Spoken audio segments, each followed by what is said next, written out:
দেখেন, আল্লাহ তাআলাকে কটূক্তি করা বা যে কোনো ধর্মের বিরুদ্ধে যদি বলা হয় তাহলে তার বিচার তো তার সৃষ্টিকর্তার উপর ছেড়ে দেওয়াই ভালো।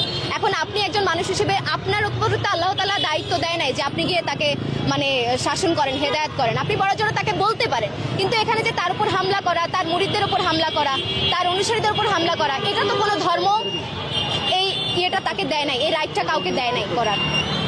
গুলা কই থেকে ধরে আনেন আমরা জানি না, আর এদের আবার ইন্টারভিউ নেন, এই জন্য আমাদেরও নিতে হয়। আর যাই হোক, আমি ক্লিয়ার করি, তোমার যদি বাথরুম হয় মানে ডায়রিয়া হয়, তাহলে তুমি কি করবা? ডাক্তারের কাছে যাবা নাকি পেটে বলবা যে তুমি তো ঠিক করো? তোমার পেটের দোষ, তোমার খাওয়ার দোষ, এটা তোমার পিছন দিক দিয়ে যে পড়তেছে এটা তো দোষ না, তাহলে তুমি ডাক্তারের কাছে যাচ্ছ কেন? ঠিক